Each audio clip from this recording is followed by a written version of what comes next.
Okay, I love that we have Doctor here. You spoke earlier about mental health, and we cannot talk about creativity without talking about mental health. Creatives do a very thankless job. I mean, but for awards that we receive, time and time again, you just find yourself giving, pouring into people receiving from you, and sometimes you're burnt out and you don't even get thank you. Instead, criticisms and all of that, rejection.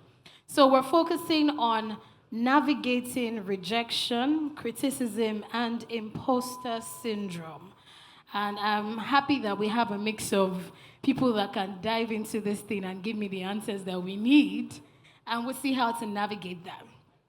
So Dr. Foy, Pamilerin, and Dr. So it's okay for me to say doctor. Dr. G. Fantastic, fantastic. All right, Dr. Foy, let's start with you. All right.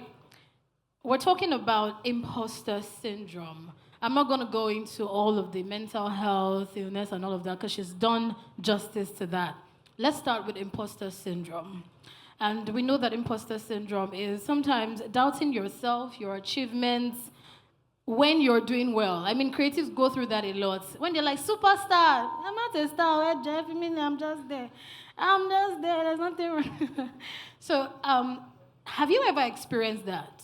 Do you experience that? How do you navigate that phase? What do you do to get yourself back on track? Doubting yourself, doubting your abilities, your capabilities, and what you're capable of giving to the world.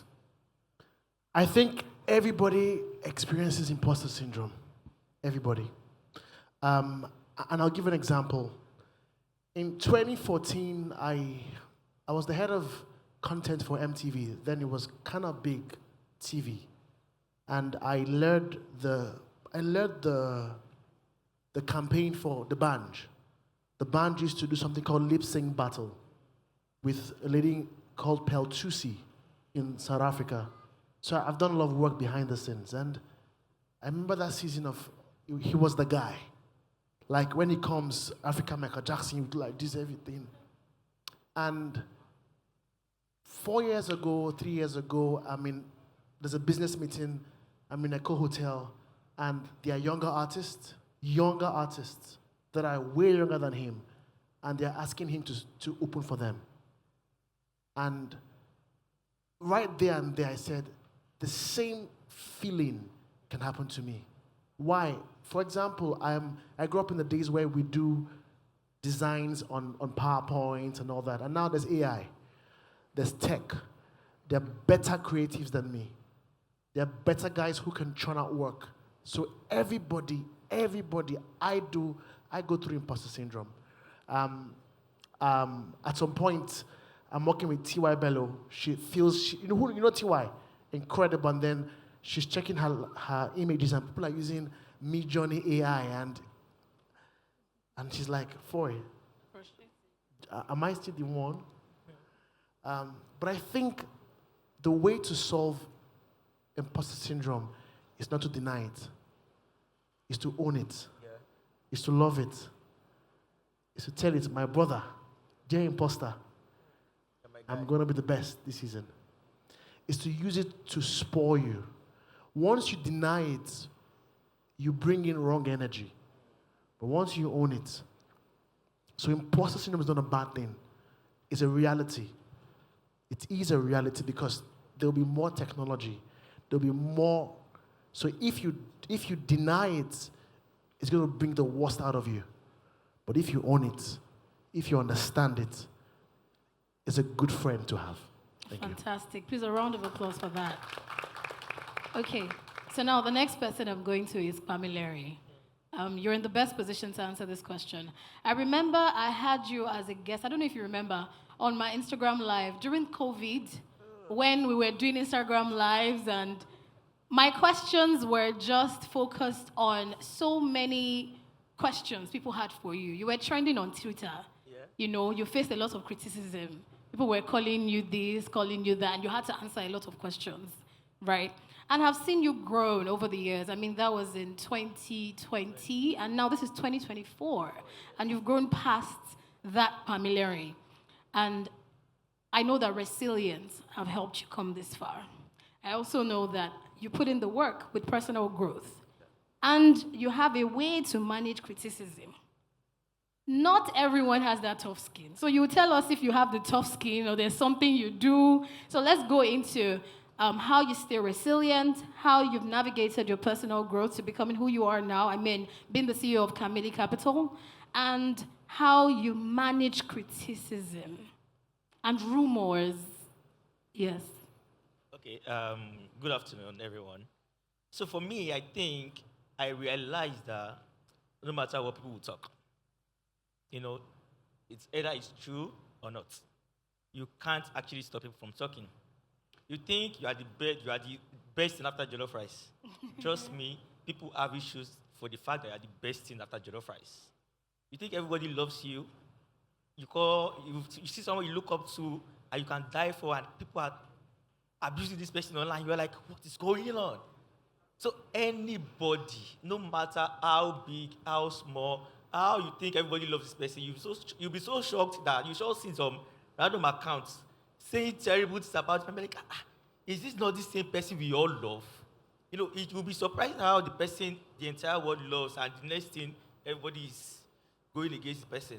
Sometimes I know some people that wants to they look up to Didi at some point.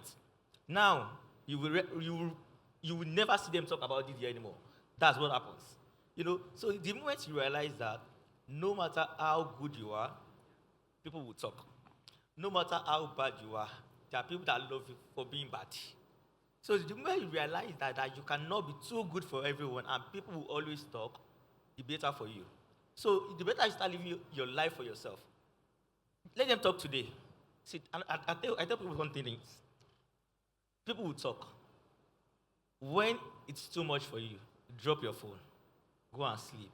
Come back in 12 hours. Trust me, they're dragging someone else. They've forgotten about you for that moment.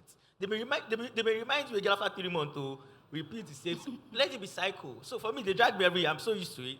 When it comes, I'm like, so if you don't drag me, I see it as a problem. They've not dragged me in 2 months. Wow, you enjoy what it. What is going on? Yeah, because it's normal. The moment you see it as, let them talk, they will always talk. Trust me, you'll be fine. Okay, great. What you just said now would lead me to my next question. You said you enjoy it. Does it have any effect? You said it's numbers. So does it have any financial effect for you? Why do you enjoy it? Why are you always looking forward to the dragging? I enjoy it. I just said I'm used to it.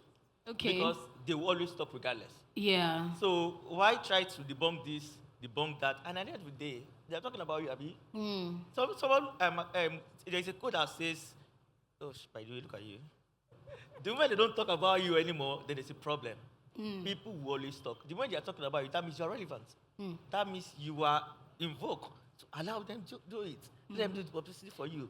Let them talk on your behalf. And you just sit down and chill. But do you ever break down? Maybe at first, I'll be very honest. Maybe at first. Have you ever broken down? Yes, I've cried though. Because you're sounding like you're not a human being. No, I've cried. You've cried. At some point, I felt like. When was the last time you cried? About people dragging me. Maybe Yeah. like 2018, 2019. Wow, you've built tough skin. Yeah, so we'll move past that. Fantastic. Dr. Foy, have you experienced anything that made you cry online? Have they dragged you? Not really. No, and they won't drive me in Jesus' name. I don't want your problem, my brother. Let me shift. It's ex-people that always get dragged. I don't want your problem. But I'll say that the world we are in, it's called an open court. Before you are even judged innocent, you are dragged. I think that some people have the skin for it. I think that it's good business. But the problem is that most times, those who are dragged that are not guilty of the drag, it's not funny. Yeah. It's not funny. I'm on X at me. I'm on X. I don't want to be dragged. That place has a spirit. Because somebody in Mushin that has only one follower. Okay, so I want to ask Pamilerin quickly. You've confirmed that you cried in 2018. So I want to know how you got over that. Because people are listening. Some people are just getting to that phase of crying when being dragged. And this criticism thing, it may not be online. It might just be amongst your friends. You created something and you're not getting the support that you looked forward to getting from your friends. Instead, they give you a negative feedback and you feel so bad as an emotional creative that you are. So how did you get past that? And how would you advise creatives to get over that dark season? So I know some people don't like sharing their bad moments with people. But and I know there's something about Nigerians who don't like seeing therapists. I saw a therapist. So I had conversations over time. I had lessons. Good. I had seasons. I was going to classes. Good. Even when it was very inconvenient, and I grew from someone that doesn't like to talk to someone. Because I always tell people that I can be in front of you. You can ask me 100 questions. It's what I want to tell you, I'll tell you. But at that point in time, I had to, see my whole body. This is it. Good. So I had to open up to someone, and I had to trust one person, and that was what helped me. Good. I like that you said you went for therapy. A round of applause for him, please. Because Nigerians, they don't really buy into therapy. I mean, I host and produce the Victory Wilson Show, bringing therapy to people because people find it hard to go for therapy. That's where Doctor comes in.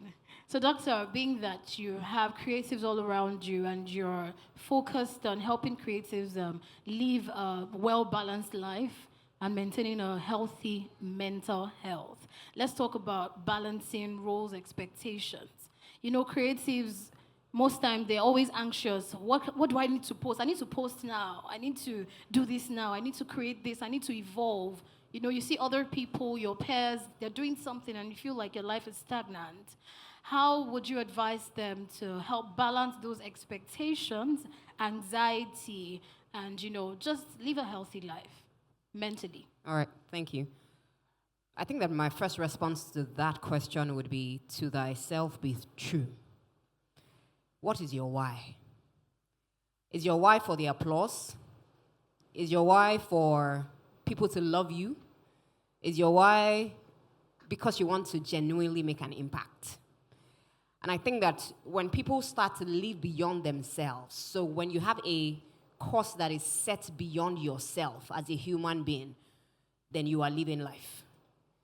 But the honest truth is that in this day and age, people just want to, again, a lot of people in this day and age are satisfied largely by what we call the id, the pleasure principle. What is in it now? What can I get now? What are the rewards now? We're now people. So we're not people who are waiting for, a lot of us can delay gratification.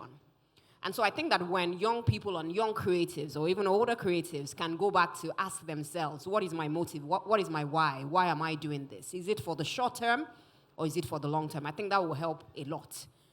It's not out of place to have anxieties. Stress. And I was listening to him talk and you were saying you got dragged on Twitter. I remember getting dragged by a patient. And the patient just looked at me one day and said, "Doctor, do you know that you're very incompetent?" Yeah. And it hurt. But I also knew that that person was speaking from a place of pain. And that person needed help. So understanding that you can't, the only person that you're in control of is yourself. You can't control over God knows how many millions of people hiding behind, most times, very cheap phones and cracked screens who are saying very negative things to you. With 100 gigabytes. Yes, and waiting till the data expires. So we also need to realize that we live in a world that is full of hurt and pain. And a lot of people are looking for people to unleash it to.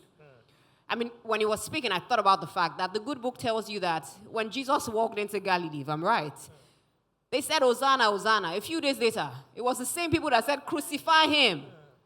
Nobody loves you forever. People will just love you for a season and for a while. And when the spotlight and the attention moves, they move somewhere else.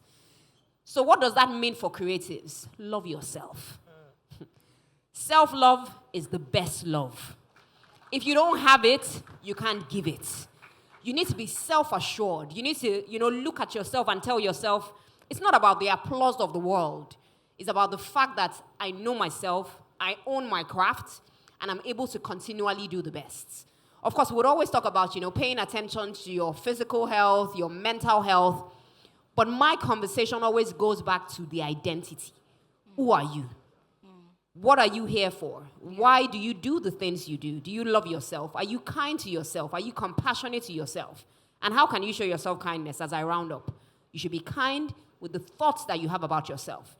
If your own thoughts are negative, why should anybody like you? You should be kind with your talk to yourself, regardless of what is going on around you. And most importantly, be kind with your behavior, including the kind of people that you surround yourself with and the kind of activities that you lend yourself to. Beautiful. Thank you. Are we following? Creatives, are we following? Okay, we're about to wrap this up because we've said pretty much everything. And because of time, I like the way we summed everything up. So now to you and Dr. Foy, Pamilerin. So I want you to give us your final words as regards handling rejection. You know, we've talked about criticism. So just your final words on handling rejection. I think rejection is not a bad thing. Because, for example, I'm a doctor. I read medicine in school. I practiced as a doctor. And for a long time, my parents were like, Guy, this is not what... I'll go for a meeting. I was doing well. And my dad would say, have you met my son, Dr. Foy? I'm like, I've not practiced in years. I think rejection is only as much as you give it. Yeah. People might not understand you. People might not understand you. People might not fully grasp what you're about. But if every time there's an emotional charge to how people respond to you.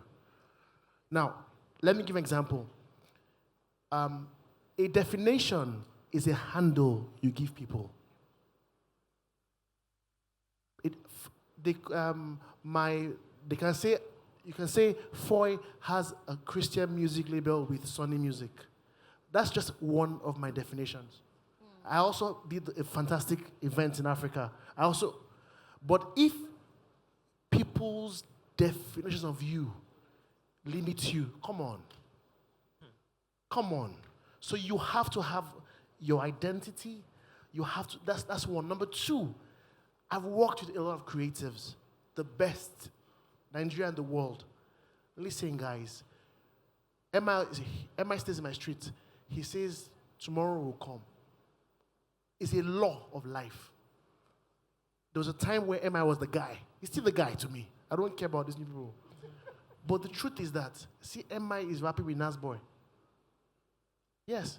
In 2-3 years ago, would that happen? Never. Let's be real. Never. So if you can't adapt, when they reject you, take it. If you can adapt, when they what? So you have to understand that tomorrow will come. Tomorrow will come means that a new era will come. If you can submit yourself to the era, or understand how to enjoy and move with the era, anything you see, you get. Amazing. Thank you. Thank you. That was even speaking to me. Do not let people's opinion of you define who you are, and know yourself. It takes you a long way. All right, Pamilerin. So I will just add to what he said, and I will tell you that getting a no is normal. You know, trust me, it's normal. Now, what you will not stop doing is keep trying. By the time you try, before you get to 100, trust me, you get a yes. And one thing you should realize that if he says no to me today, it will be written on my forehead. If he says no tomorrow, nobody will know. If you say no next tomorrow, nobody will know. Keep trying. Where you now fuck up is where you now give up. You get? So continue trying till you get that yes. And trust me, collect no today, cry. Collect tomorrow, cry. When you get your yes, you'll be happy. They will say there's a clinical at the end of the tunnel. Maybe not in Nigeria, but try. But try. You get? So the moment you keep trying, as long as you don't give up and fuck yourself up, you're good to go. Just keep trying. Like it goes without saying, now we'll give up. Now we'll give up. So please do not give up. Thank you very much. Please, ladies and gentlemen, a round of applause for our panelists again.